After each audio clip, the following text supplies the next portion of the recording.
Hola, bienvenidos a Amigas en Sangre, el podcast donde le cuento historias de crímenes de la vida real. Yo soy Magali. ¿Y cómo están, mi gente? ¿Qué tal? ¿Cómo les fue la semana? Les voy a contar algo. Tuve un caso bastante raro esta semana. Tuve una bebé de 8 semanas y la llamada entró como una niña con un ataque epiléptico.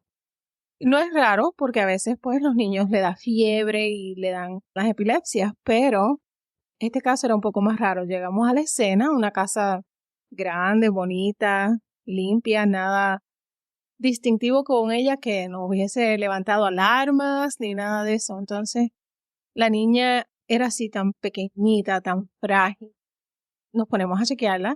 No encontramos nada porque como es tan pequeñita, en realidad no sabemos qué podía ser lo que estaba pasando.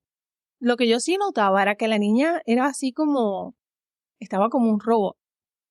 Movía solo los ojitos como mirando para arriba, de lado a lado, pero en realidad nada más trataba de llorar, pero como que no podía. Su oxígeno estaba bien, su corazoncito estaba un poquito acelerado, pero en realidad nada. Yo pues dije a lo mejor simplemente tuvo una fiebre, tal vez le dio un ataque epiléptico que le duró un poco más tiempo y ojalá que no haya causado un daño cerebral. Pero la llevamos al hospital, la mamá estaba llorando, estaba estable, contando con lo que estaba pasando. Pero después nos enteramos que la policía fue para atrás para la casa porque parece que encontraron cocaína en el sistema de la niña. Y mira que yo soy como que bien fijona para esas cosas y no me di cuenta. Tal vez pienso que porque como estábamos en un área que como que no se ve que es tan común, pero para que ustedes vean que las cosas pueden pasar donde sea. La gente que usa droga no tiene limitaciones de dónde estén. Y ahora pues aparentemente hay un caso con la protección de niños porque se le metieron a la casa y parece que encontraron droga en la casa. Estuvo bien raro. Pero además de eso no le voy a contar nada más. Lo voy a dejar todo para la próxima semana porque esta semana de hoy la historia es un poco larga, confusa y creo que ustedes se van a jalar los pelos también como me los jalé yo tratando de ponerla toda que hiciera sentido de todas maneras. Pero vamos a entrarnos. Espérate, mi gente, este programa es de crímenes de la vida real y tenemos temas sensitivos. Por favor, cuiden siempre de su salud mental. Quiero darles las gracias como siempre por seguir apoyándome y aquí les va. Y para esta historia yo pude conseguir información en Wikipedia, en un canal de YouTube llamado Wendigon y en pizzabomber.com. No quise dar el título, pero veremos a ver. Eran las primeras horas de la tarde en Erie, Pennsylvania. En la radio, una suave melodía de rock acompañaba el rutinario viaje de Brian Wells, un repartidor de pizzas conocido por su puntualidad y amabilidad. Nadie podía imaginar que ese día ordinario se convertiría en una pesadilla inimaginable. Brian recibió una llamada para una entrega que lo llevaría a un lugar aislado. Lo que Brian no sabía era que esa entrega no era como las demás. Al llegar, se encontró atrapado en una conspiración mortal. Un collar explosivo, un plan diabólico y un hombre común forzado a convertirse en protagonista de un macabro juego. Vamos a conocer algunos de los secretos que se esconden detrás de esta siniestra trama. En esta, la historia de la muerte de Brian Wells. El 28 de agosto del 2003 era un día normal para la pizzería Mamma Mías. Como a eso de la 1:30 de la tarde, la pizzería Mamma Mías recibió una llamada telefónica sobre una orden de pizzas. El propietario, Tony Dittermo, quien era conocido en la comunidad por ser un dueño amable y trabajador del negocio, había estado ya en funcionamiento durante varios años. Pero por alguna que otra razón, el dueño, Tony, no pudo entender lo que el cliente le decía y le pasó el teléfono a Brian Wells, quien trabajaba en la pizzería como repartidor de pizzas. La orden era para hacer una entrega, un delivery, de 2 pizzas grandes con salchichas 8631 de Peach Street, una dirección que quedaba a unas pocas millas de distancia de la pizzería. Esta dirección era la ubicación de la torre transmisora de WSEE-TV y quedaba al final de un camino de tierra. Más tarde en la investigación del caso se descubrió que la llamada salió de un teléfono público de monedas que estaba en una gasolinera Shell, no muy lejos de donde se suponía que Brian entregara la pizza. Todo parecía estar bien hasta que pasó una hora y Brian todavía no había regresado a su trabajo después de ir a hacer la entrega de la pizza. Al llegar al lugar para hacer la entrega, ocurrieron una serie de eventos que nunca fueron aclarados con seguridad y son muy confusos. Así que tengan en cuenta esto para esta historia. La historia involucra a muchas personas, pero se las voy a contar de la manera más simple como me es posible, sin que se pierda la noción de qué papel toca cada persona en esta historia. Y antes de continuar con lo que sucedió, les voy a contar un poco sobre Brian Wells. Brian Wells era un hombre común que vivía en Erie, Pennsylvania. Nació el 15 de noviembre de 1956 y pasó la mayor parte de su vida en esa tranquila ciudad. En 1973, cuando Brian tenía 16 años, abandonó la escuela secundaria East en Erie, Pennsylvania, y se puso a trabajar como mecánico, y esta es la única información disponible sobre la niñez y adolescencia de Brian Wells. Durante los últimos 10 años, Brian trabajaba como repartidor de pizzas para una pequeña pizzería local llamada Mamma Mia's Pizza. Brian era conocido por ser una persona tranquila y amable, siempre dispuesto a hacer su trabajo con diligencia y cortesía. Brian era soltero y vivía solo, llevando una vida bastante sencilla. Tenía un pequeño círculo de amigos cercanos y era apreciado por sus compañeros de trabajo. En su trabajo, Brian era conocido por su puntualidad y dedicación en su trabajo como repartidor de pizzas, un empleo que había mantenido durante muchos años. Aunque no era una persona muy extrovertida, se llevaba bien con quienes lo conocían y se le consideraba como un hombre de hábitos. Sus conocidos también dirían que Brian era un hombre, pero era algo incrédulo o inocente y era el tipo de personas que otros fácilmente podrían aprovecharse de él. Le gustaba disfrutar de la tranquilidad de su hogar, ver televisión y pasar tiempo con sus amigos. Brian era un aficionado de los juegos de búsqueda del tesoro, y tengan esto en cuenta porque tiene muchísimo que ver con la historia. La vida de Brian, hasta el momento de los trágicos eventos que lo llevaron a ser conocido a nivel nacional, era bastante ordinaria. Era un hombre de clase trabajadora que vivía día a día haciendo su trabajo y disfrutando las pequeñas cosas de la vida. Entonces, cuando Brian llegó a la dirección indicada para entregar las pizzas, se encontró en un lugar solo, aislado, y en el lugar había una torre de transmisión de televisión que había sido abandonada.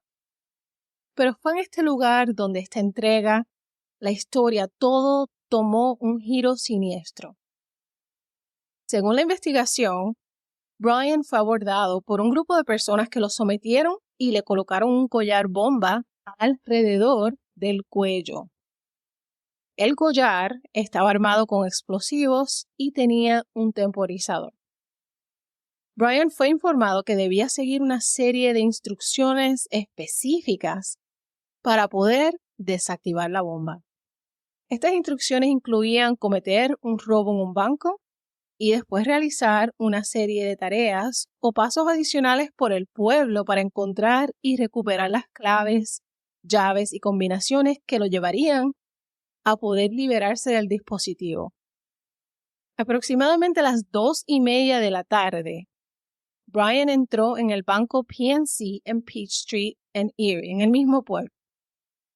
Se le notaba nervioso, llevaba puesta una camisa de la marca Guess, lo cual podríamos traducir en español como adivinas. Tenía un bastón corto y tenía ese abultamiento en el cuello.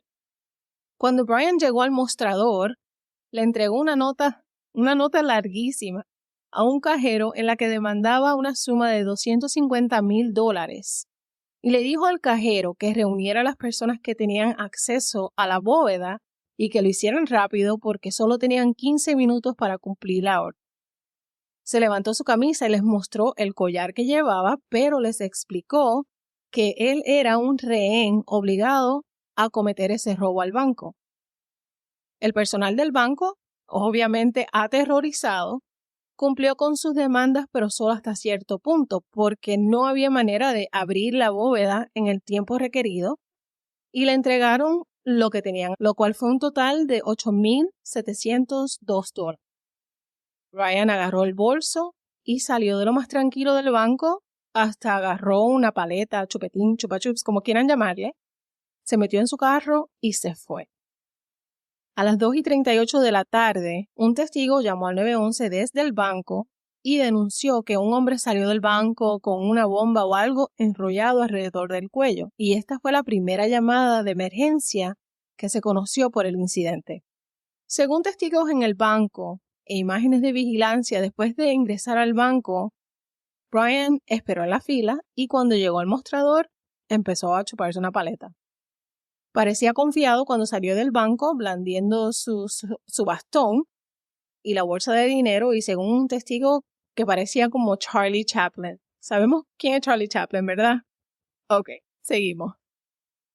Obviamente la policía fue notificada del robo, testigos dieron la descripción de Brian y no pasó mucho tiempo cuando fue encontrado en su carro y detenido por la policía cerca de Eyeglass World en la esquina de las calles Peach y West 38th Street en Erie, Pennsylvania, a poca distancia del banco, donde fue acorralado por la policía. Brian ya había completado la primera tarea de la búsqueda del tesoro y estaba realizando la segunda tarea cuando la policía lo vio parado fuera de su carro y rápido lo esposaron y lo dejaron ahí mismo sentado en el piso.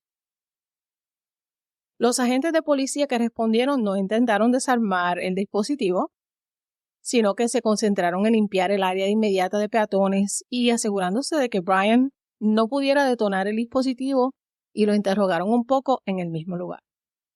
El escuadrón de bombas fue llamado por primera vez a las 3:04 de la tarde, casi 30 minutos después de la primera llamada del 911 del banco y a unos 10 minutos después de que Brian fuese arrestado.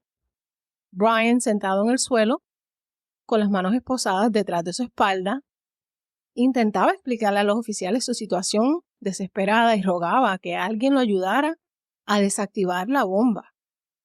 Brian le dijo a los policías que fue obligado a usar el collar por un grupo de hombres de raza negra y que no tuvo otra opción que cumplir con sus órdenes y cometer el robo. Lamentablemente la situación era extremadamente peligrosa. La prensa se encontraba en el lugar, con la situación siendo televisada en vivo. Mientras los policías intentaban ver el dispositivo, se dieron cuenta que eso no era una broma o un dispositivo falso, la cosa iba bien en serio. La policía tomó protección detrás de sus vehículos cuando el dispositivo comenzó a hacer tic-tac. Imagina estar en los zapatos de Brian, justo en el momento en el que la verdad se revela brutalmente. El sudor empapaba su piel, su corazón late con fuerza incontrolable. Brian comenzó a echarse para atrás en el piso, como queriendo o tratando de alejarse del dispositivo que traía alrededor de su mismo cuello.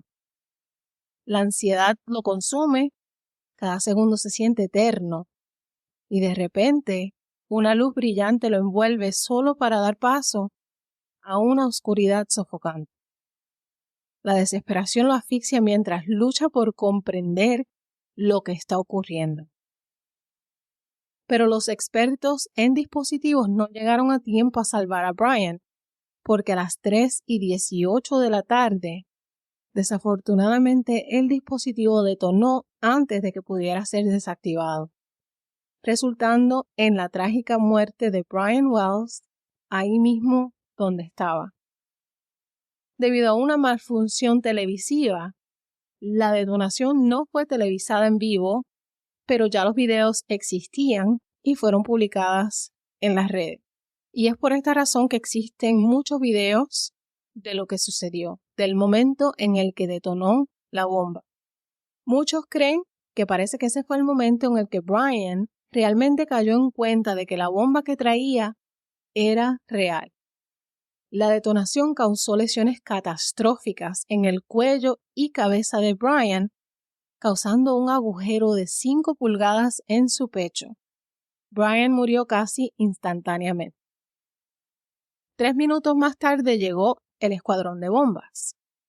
Con la situación que estaba pasando y al la policía estar tratando de evacuar el área, causó mucho tráfico en la zona y esto retrasó la llegada del escuadrón antiexplosivos. Pero el personal del ATF, quien es que investiga situaciones como esta, todavía consideró que su respuesta fue apropiadamente rápida. Después de la detonación, la policía piensa como que, bueno, este hombre simplemente no robó el banco así porque lo quiso. Él no es el cabecilla de este plan porque no se plantearía una bomba y permitirle detonar mientras todavía la llevaba puesta. Y entonces, ¿quién haría una cosa como esta? Realmente tuvo que haber sido obligado a ponérsela. La investigación posterior reveló la muerte de Brian Wells como uno de los crímenes más complicados y extraños en la historia del FBI. Brian había sido manipulado y obligado a participar en el plan por un grupo de conspiradores que tenían un esquema más complejo y retorcido de lo que inicialmente parecía. Dentro del automóvil de Brian, la policía encontró el bastón que Brian llevaba. Un bastón de 2 pies que resultó ser un arma de fuego hecha a mano.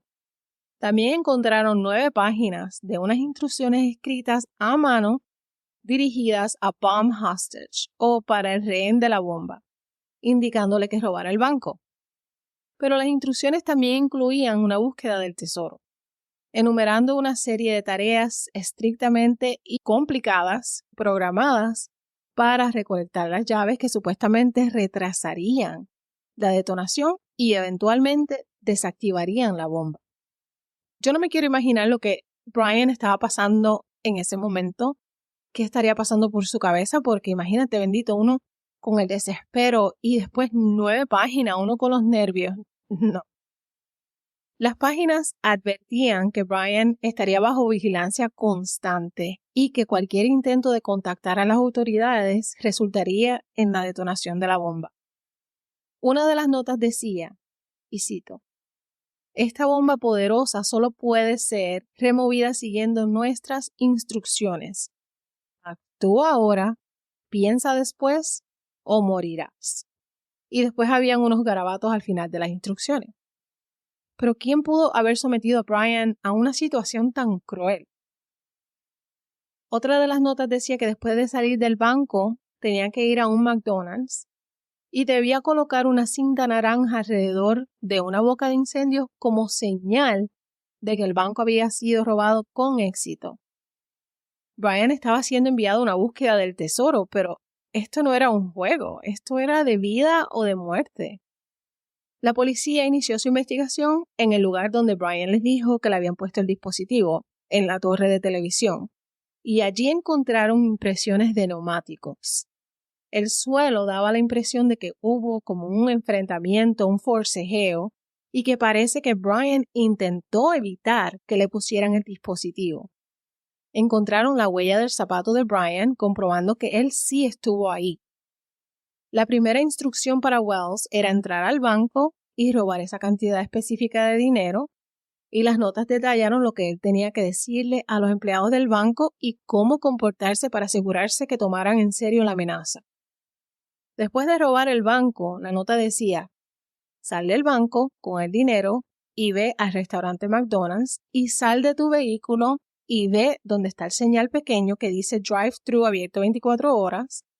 Al lado del macetero hay una piedra con una nota pegada a la parte de abajo que tiene lo que debes hacer después. Brian tenía un total de 55 minutos para completar todos los pasos indicados. Ya teniendo esa segunda nota, su plan era seguir para poder quitarse esa bomba, Dios mío. La nota decía que después se fuera a Peach Street, a un área de bosque, pero no llegó a completarlo porque ahí fue que fue atrapado por la policía. el próximo paso sería el manejar 2 millas al sur a otra área de bosques que tenía un señal, y ese sería el lugar donde encontraría su próxima instrucción. La policía siguió estas instrucciones, pero al llegar solo encontraron una cinta naranja y una jarra vacía. Así que quien sea que fue que planificó estas instrucciones para Brian, fue a ese lugar antes que la policía llegara y removieron la próxima instrucción. Esa, y si había más, ya no había manera de saberlo porque no tenían estas pistas que la policía tanto necesitaba para poder continuar con su investigación. Mientras buscaban esa ubicación, uno de los oficiales, el oficial Lamont King, dijo que vio una camioneta azul estacionada en la línea de árboles y que parece que al quien sea que la estaba manejando, al ver que la policía estaba ahí, se fueron. Y tengan en cuenta esta camioneta para más tarde en la historia.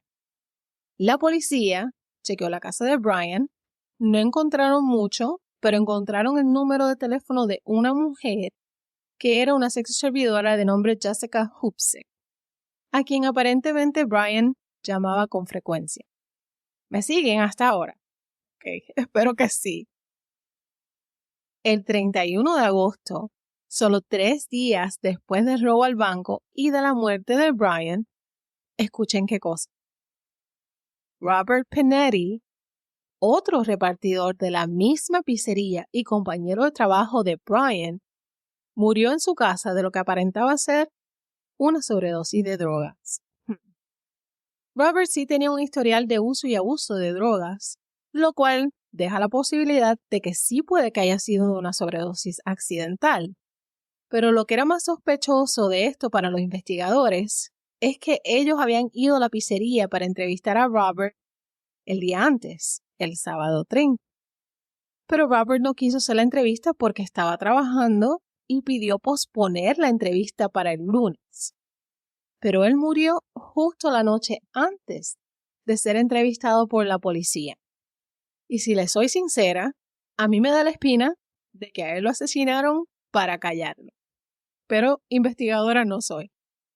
Pero para los investigadores, la puerta quedó abierta para ellos, para aquí pensar de que la muerte de Robert tuviese alguna conexión con todo lo que estaba sucediendo, añadiendo otra capa de complejidad a un caso que ya de por sí era bastante complicado.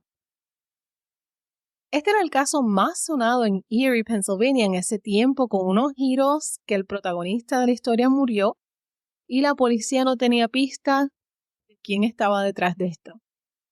La investigación continuó y la policía estaba tratando de localizar a la tal Jessica Hupsik, pero ella no aparecía por ningún lado. Otra pista que la policía estaba tratando de perseguir en ese tiempo era la de una exnovia de Brian, quien ahora estaba saliendo con un hombre de raza negra. Y unos decían que era un mecánico, otros decían que era un soldador, y bueno, las construcciones de objetos, o sea que teóricamente podría ser posible que este novio haya sido quien construyó el explosivo. Pero eso no llegó a nada. Cabe mencionar, y esto es fuerte, mi gente, que lo único que la policía tenía para utilizar en la investigación era el collar bomba. Y para poder mantener este collar intacto durante la autopsia de Brian, la policía tuvo que separar la cabeza de Brian del cuello de Brian. ¿Me entienden? Algo que no encajó con su familia, por supuesto, pero era lo único que la policía tenía en su poder y dijeron que esa fue su única opción.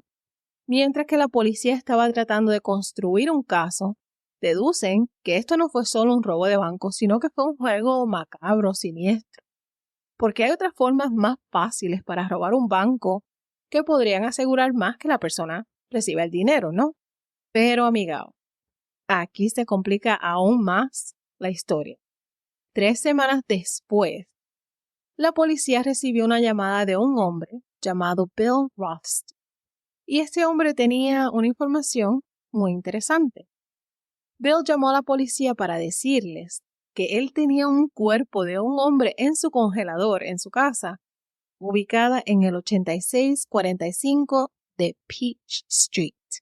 Si les suena la calle, es porque la casa de Bill Rothstein quedaba prácticamente en el patio delantero de la torre de televisión.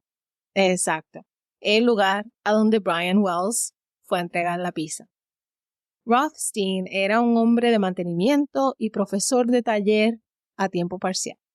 Formaba un grupo llamado los intelectuales fracturados, personas inteligentes que no estaban bien adaptadas, y él era inteligente, pero al mismo tiempo se creía un sabelotón. Según este Bill, ese cuerpo fue puesto en su congelador por su amiga, una mujer llamada Marjorie Diehl Armstrong. Y según él, fue ella quien lo mató. Bill y Marjorie eran amigos y vecinos, pero como en los 60 o los 70 fueron pareja.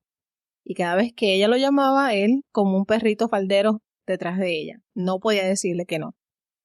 Y un día, Marjorie llamó a Bill y le dijo, maté a mi ex, quien se llamaba Jim Roden.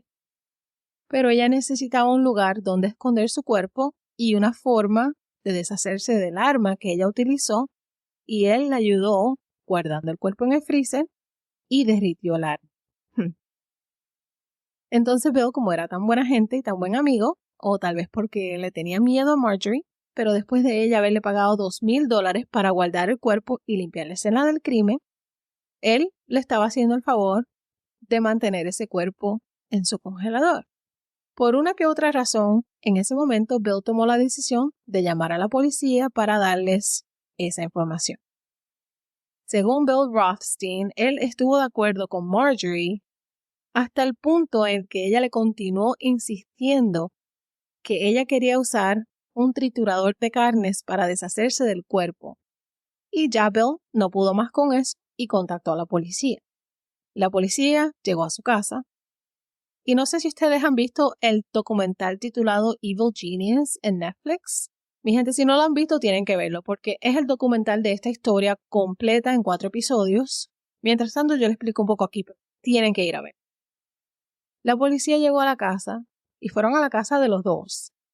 Y los dos eran unos acumuladores compulsivos.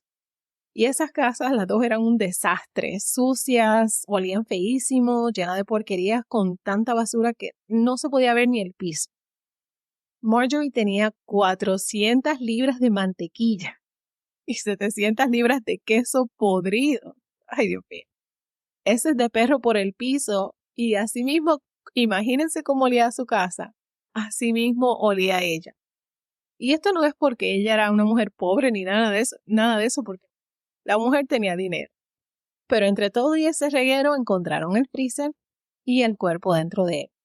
Mientras estaba bajo custodia, Rothstein afirmó que Marjorie había asesinado a su entonces novio Jim Roden con una escopeta calibre 12 durante una disputa por dinero. Jim Roden, que es el hombre que estaba en el congelador, vivía con Marjorie desde hacía 10 años y tenía una relación intermitente. En la casa de Bill también encontraron una nota en la que parece que Bill iba o pretendía terminar con su vida después de que llamó a la policía. Pero en esa nota, él específicamente había escrito que su muerte no tenía nada que ver con Brian Wells. Marjorie fue arrestada y ella le echó la culpa a Bill y dijo que fue él quien mató a Jim Roden y que no fue ella quien lo hizo. Después de tener el cuerpo descongelándose por 4 días, pudieron hacer la autopsia y descubrieron que factualmente Jim Roden fue baleado con una escopeta en la que recibió un disparo en la cabeza. Pero Jim Roden había muerto 3 semanas antes de la muerte de Brian. Entonces, ¿qué tiene que ver esta muerte con el caso? ¿Será evidencia o será tan solo una coincidencia? ¿Y quién es esta tal Marjorie Diehl Armstrong? Les cuento, porque Marjorie Diehl Armstrong es uno de los personajes más importantes en esta historia. Ella tenía antecedentes de sufrir de múltiples enfermedades mentales, pero Marjorie también tenía un historial de problemas legales en Erie, Pennsylvania desde 1984. Y fue en ese mismo año en el que Marjorie también fue la protagonista de un famoso homicidio en Erie. por el asesinato de su novio Robert Thomas, a quien Marjorie le disparó 6 veces en el pecho mientras éste dormía en el sofá. Fue acusada y arrestada, pero luego fue absuelta. Marjorie afirmó que fue en defensa propia porque ella supuestamente estaba siendo abusada por él y matándolo mientras dormía era la única manera o la manera más segura para ella poder alejarse de él. En mi opinión, eso es muy cuestionable. El hombre estaba durmiendo, coño. Antes de que su salud mental se deteriorara cuando tenía 20 y pico de años, Marjorie era una mujer muy inteligente y fue una estudiante ejemplar en la escuela secundaria. Obtuvo un bachillerato en sociología y una maestría en educación de la Universidad Gannett. Tal vez por llamar la atención, Marjorie le contaba a todo el mundo sus problemas mentales. Tenía problemas formando relaciones y tenía una ansiedad debilitada. A través de los años recibió diagnósticos de desorden bipolar, manía, narcisismo severo, habla bajo presión, desorden de personalidad, como dije, ansiedad, y estos problemas complicaron su vida cotidiana, en la que se le hacía bien difícil mantener un trabajo o relaciones personales con otras personas, y era bien manipulativa. Y un problema muy grande también que tenía Marjorie es que esta mujer no se callaba la boca. Se llegó a casar, pero en 1992 su esposo murió de una supuesta caída, porque cuando cayó se pegó en la cabeza con la mesa de la sala. Estuvo un tiempo en el hospital y Marjorie demandó a este hospital por negligencia y ganó la demanda. Ay, Dios. No estoy segura de qué pata cojeaba Marjorie. Era inteligente, pero era un poco rara. Cuando su esposo murió, ella pidió quedarse con un hueso de una pierna porque, según ella, algún día quería hacerlo y pueden creer que se lo dieron. Y hubo unos cuantos hombres que estuvieron envueltos en la vida de Marjorie, los cuales murieron por causas sospechosas. 5 hombres, para mejor decir. Por ejemplo, en 1984 ella tuvo un novio que supuestamente se suicidó después de que ella se mudó de la casa. Pero al ser arrestada por la muerte de Jim Roden, que según ella era inocente, pero como su casa quedaba localizada en Peach Street, se les prendió el bombillo a los policías de que tal vez ella podría estar involucrada con el caso de Brian Wells, a lo cual Marjorie insistió que ella no sabía nada de eso. Entonces, porque si ella estaba involucrada con el caso de Brian Wells, eso quería decir que Bill Rothstein también estaba involucrado en el caso, pero ella se cantaba de inocente y dice que no fue ella. Bill Rothstein fue llevado a ser interrogado y le hicieron una prueba de polígrafo, la cual pasó, pero no le mencionó nada a la policía sobre un compañero de cuarto que él tenía que vivía con él y que se mudó de su casa el mismo día que Brian Wells murió. Y aquí le añadimos un nombre más a la lista de personas involucradas con este caso tan complicado. Este hombre era Floyd Stockton, quien también terminó siendo sometido a una prueba de polígrafo y también pasó. Una cosa muy rara aquí es que Bill Rothstein y Floyd Stockton, los dos fueron aclarados por la policía. En enero del 2004, 5 meses después de la muerte de Jim Roden, Marjorie estaba en la cárcel acusada de asesinato. Pero si Bill Rothstein pensó que se iba a quedar libre de toda culpa por haber llamado a la policía, pensó mal, porque Bill también pasó un tiempo en prisión por ocultar el cuerpo en el congelador, ya que mantuvo este cuerpo en su casa por 3 semanas. Pero le dieron menos tiempo por su buen comportamiento y por cooperar con la policía. Fue acusado de abuso de un cadáver, mientras que Marjorie todo el tiempo se cantó de inocente. Marjorie también testificó que Bill mató a Brian Wells y que fue la persona detrás del robo del banco. En esta carta, Marjorie le ofrecía a la policía información sobre otro caso, un caso que no había sido resuelto sobre un amigo de ella llamado Ken Buck, un amigo con el que Marjorie pescaba, a lo cual la policía no prestó atención. Al no recibir la atención que buscaba, Marjorie puso en marcha un nuevo plan, porque supuestamente y aparentemente ya tenía información sobre otros crímenes, pero también tenía información sobre el caso de Brian Wells. Fíjense, según Marjorie, ella tenía pruebas de que Bill Rothstein fue quien ideó el plan del collar bomba y así lo afirmó sin entrar en detalles porque quería mantener el control de la situación. Sin embargo, al estar tan segura y tener supuestamente pruebas de que Rothstein fue responsable, ella dio aviso al FBI, lo que para ellos sugiere que ella también estuvo involucrada.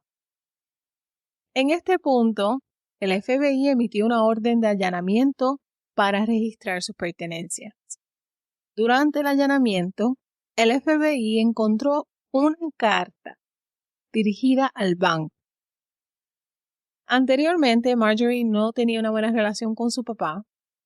Esto había ocurrido hace mucho tiempo, pero Marjorie tenía una cuenta de ahorros en el banco PNC y su papá estaba sacando dinero de ella. El banco PNC le otorgó acceso a su padre, que lo que hizo fue llevarse todo lo que estaba dentro, algo que supuestamente no era de él.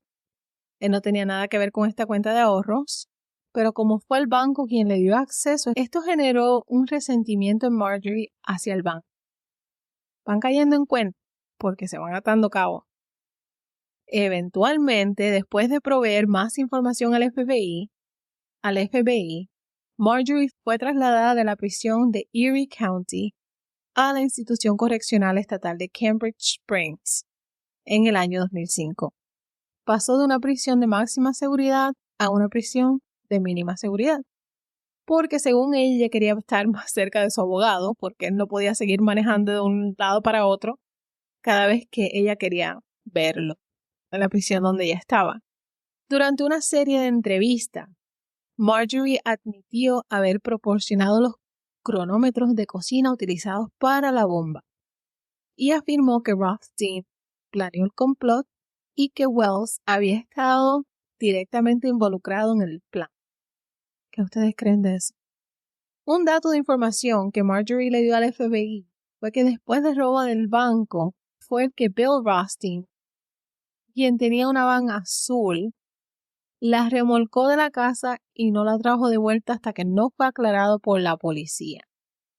Y aquí cayó en la mira hasta después de muerto. Porque si se acuerdan de la van azul que el policía vio cuando estaban siguiendo esas instrucciones. Se pusieron a ver los videos de cuando él fue entrevistado en su casa y vieron que había un diagrama en su escritorio y en este diagrama había un dibujo que tenía una pequeña flecha en la mano que parecía ser idéntica a la flecha que estaba en los dibujos de las instrucciones de la bomba y también le hicieron lo que es el clásico plot del dibujo. Para explicar un poco mejor, no sé si ustedes llegaron a hacer esto, pero yo recuerdo cuando yo era niña, lo hacíamos, que es cuando se queda la marca de algo que tú escribes, entonces tú agarras un lápiz o lapicero y como que se coloreaba la indentación que se quedaba del dibujo o lo que estaba escrito y así sale lo que había en ese papel antes. Así que ellos usaron este método y fue entonces cuando pudieron obtener la letra de Bill Rothstein y estas coincidían con ser la misma letra de alguna de las notas de la búsqueda del tesoro que tenía Brian. Y bueno, como Bill era buenísimo en las construcciones como esta, ellos se dieron cuenta que fue Bill mismo quien construyó el dispositivo y quien escribió las pistas de la búsqueda. Pero ya Bill había muerto. En el verano de 2005, en lo que ya han pasado casi 2 años de la explosión, la policía recibió una pista de un hombre llamado Professor Sedgwick. Este profesor dijo que él estaba conduciendo a lo largo de la barrera donde murió Brian y dijo que él vio un carro color oro guiando bien rápido y que venía contra el tráfico y que la persona que iba manejando hizo contacto visual con él y que él estaba seguro de que esta persona era Marjorie. Marjorie admitió que sí, que ella estuvo cerca de la barrera de la autopista. Dice que no tuvo nada que ver con el robo y tampoco había alguna evidencia de que ella estuviese involucrada con ese robo. Poco después de que Marjorie llegó a la cárcel, unas mujeres que estaban reclusas con Marjorie afirmaron que ella estaba hablando de haber cometido el robo en la cárcel. Marjorie no podía callarse la boca, seguía hablando de lo que pasó. Hubo una reclusa que hasta tomó notas de lo que Marjorie estaba diciendo y en las notas la incluía diciendo que Bill Rustin fue quien construyó la bomba, pero que todos trabajaron en conjunto, y también había escrito que Floyd Stockton sabía lo que estaba pasando. Recuerden que Floyd Stockton ya había sido aclarado por la policía. ¿Y cómo esta recluta iba a saber de Floyd? Y ahí fue que se dieron cuenta que también estuvo involucrado. So tenemos a Marjorie, Bill Rustin y Floyd Stockton. Marjorie también insinuó que Brian Wells también estuvo involucrado y mencionó algo sobre el haber medido su cuello, lo que da a decir que obviamente tenían algún tipo de relación con él. Y a la policía le tomó tanto tiempo descubrir el contenido de estas notas porque cuando se las dieron, las guardaron y nadie las leyó a ver qué era lo que decían y después se les olvidó que estaban guardadas. La incompetencia. Aquí la policía decidió pegarle el ojo a otro amigo de Marjorie, el hombre llamado Ken Barnes. Este era un amigo con quien Marjorie se iba a pescar, un tipo raro, traficante, quien se hacía llamar Cocaine Ken, y también fue descrito como que era otro manipulador. En una serie de entrevistas en el 2005, la policía descubrió que Ken Barnes y Brian Wells tenían vínculos con una mujer llamada Jessica Hoopsick. Un nombre más. Hay demasiada gente en esta historia envuelta en este caso. Demasiados nombres. Jessica Hoopsick era una amiga de Brian, quien también era una sexo servidora, y sucede que supuestamente Brian llevaba a Jessica a la casa de Ken a comprar sus drogas. La policía intentó hablar con Jessica, pero ella se negó a hablar con nadie sobre.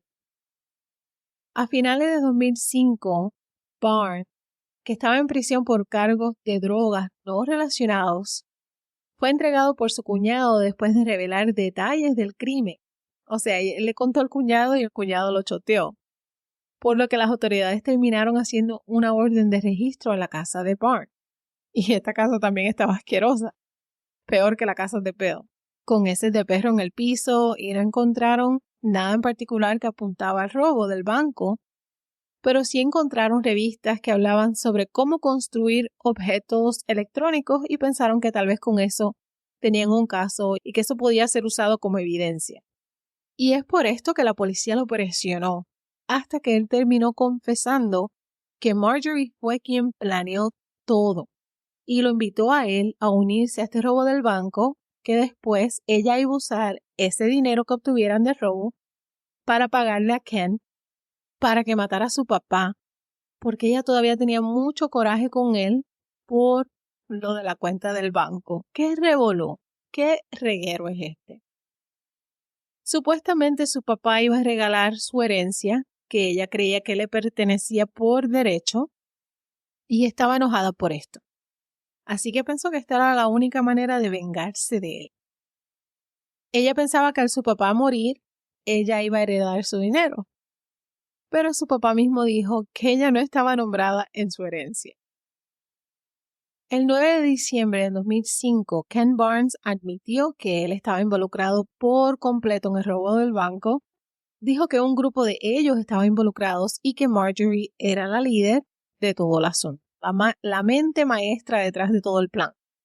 Ken fue quien realmente derramó los frijoles y abrió una caja de Pandora en este caso. Dijo que el día antes del robo tuvieron una reunión que se llevó a cabo en la casa de Bill Rothstein y discutieron las partes en las que todos trabajarían. Según él, estuvo él en esta reunión, Marjorie estuvo en esta reunión, Floyd Stockton estuvo en esta reunión, Robert Pinetti, que fue quien murió de la sobredosis, y también estuvo Brian Wells. Y según Ken, Jim Roden, el hombre que encontraron en el congelador, también se suponía que él estuviese allí porque él era quien iba a conducir el vehículo, pero nadie lo había visto por un tiempo ya. Entonces, Brian estuvo de acuerdo en hacer esto. Ken dijo que su papel era estar atento durante todo esto. Ken y Marjorie fueron a la estación Shell y fueron ellos quienes hicieron el pedido y lo iniciaron todo cuando Brian llegó allí. Pero Brian estaba esperando que le pagaran por la pizza. Y ahí fue entonces cuando sacaron el dispositivo que probablemente Brian conocía de él. Y piensan que Brian se dio cuenta de que tal vez el dispositivo era real o tal vez en realidad no lo hizo y trató de escapar. Y es por eso que las marcas de los pies por la pelea, que creen que alguien lo agarró. Según Ken, Marjorie fue quien le dijo a Brian que si lo atrapaban, que dijera que fue un grupo de hombres negros quien lo hizo. Y después, todos se echaron para atrás a mirar su plan. Según las autoridades, al llegar a la torre, Brian Wells descubrió que la trama había cambiado y supo que la bomba era real. La familia de Wells cuestiona este relato de acontecimientos en la torre de televisión. Según ellos, él fue abordado a punta de pistola por extraño y obligado a participar, o sea que él no sabía nada del plan. Los detalles de los acontecimientos en la torre que llevaron a que se colocara la bomba en el cuello de Wells nunca se han establecido firmemente, pero la evidencia sugiere que hubo una lucha y que Barnes, Marjorie, Rothstein y Stockton estaban presentes en ese momento en el que le pusieron una camisa por encima de la marca Guess y el collar y que lo mantuvieron como rehén. Según una declaración jurada del FBI, 2 testigos confirmaron que Wells habló sobre el robo aproximadamente un mes antes de que ocurriera. Supuestamente Wells también había sido visto saliendo de la casa de Bill Rothstein el día antes del incidente y los investigadores creen que participó en un ensayo. Se creía que Wells fue asesinado para reducir el número de testigos. En entrevistas realizadas por las fuerzas del orden, Stockton afirmó ser él quien puso la bomba alrededor del cuello de Wells. Cuando Wells descubrió que la bomba era real, Barnes dijo que disparó una pistola para obligar a Wells a obedecer, y los testigos confirmaron haber escuchado un disparo. Después de que se aplicó la bomba, a Wells le dieron el sofisticado escopeta casera que usó como bastón. En enero del 2005, Marjorie Diehl Armstrong se declaró culpable, pero estaba mentalmente enferma y acusada de asesinato en tercer grado por matar a Roden y fue sentenciada entre 7 y 20 años de prisión. Se cree que ella mató a Roden para evitar que él informara a las autoridades sobre el complot de Roe. Eso es lo que se asume porque en realidad no se sabe. En marzo 27 del 2007, Floyd Stockton, quien resultó ser un violador convicto de un adolescente discapacitado y que en el momento de ser compañero de cuarto de Bill Rothstein era un fugitivo, se le concedió inmunidad por su testigo contra Marjorie Diehl Armstrong. Nunca fue llamado a declarar ante el tribunal porque tenía una enfermedad, tenía una cirugía del corazón o algo así. Ustedes pueden creer una cosa como esta, una persona que es un convicto, un violador, un criminal, le dan inmunidad en un caso tan complejo y tan cruel. En julio de 2007, la fiscal estadounidense Maria Beth Buchanan anunció que Marjorie Diehl Armstrong y Ken Barnes habían sido acusados del crimen con Marjorie como autor intelectual. Los fallecidos Rothstein y Wells fueron nombrados co-conspiradores, no acusados. Buchanan afirmó que Wells había estado involucrado en el complot desde el principio, pero que sus cómplices lo equiparon con una bomba real que había explotado incluso si hubiera sido retirado. El 3 de septiembre de 2008, Ken Barnes se declaró culpable de conspirar por robo de banco. El 3 de diciembre de ese mismo año, un juez federal de Erie lo condenó a 45 años de prisión por su papel en el crimen. La sentencia de Barnes se redujo posteriormente a 22 años y medio después de testificar contra Marjorie. El 29 de julio de 2008, el juez del Tribunal de Distrito de los Estados Unidos, Sean J. McLaughlin, hizo una conclusión inicial de que Diehl Armstrong era mentalmente incompetente para ser juzgada debido a una serie de trastornos mentales, indicando que esta decisión sería revisada después de que ella hubiera recibido un periodo de tratamiento en un hospital psiquiátrico y fue trasladada a recibir en un centro federal de salud mental en Texas. El 24 de febrero del 2009, el juez McLaughlin programó una audiencia para el 11 de marzo del 2010. Después de esto, indicaron otra audiencia y declararon que ella sí era competente y subió al estrado para testificar en su propio nombre como parte de su defensa. Ella pidió un cambio de sede, argumentando que la amplia mediática del caso le impidió recibir un juicio justo en Erie. Y el juez McLaughlin denegó esta solicitud y señaló que si bien las acusaciones eran inusuales, la cobertura en su conjunto ha sido tan fática y objetiva como podría ser dadas las circunstancias.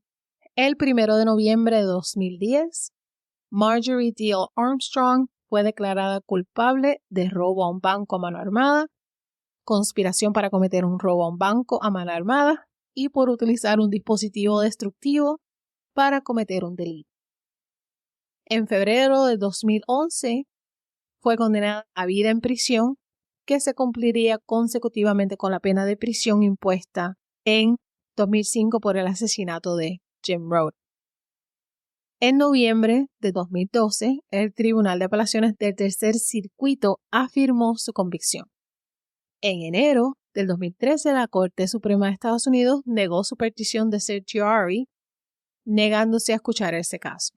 El certiorari es un proceso judicial para solicitar la revisión judicial de una decisión de un tribunal inferior o de una agencia gubernamental. Le dijeron que no.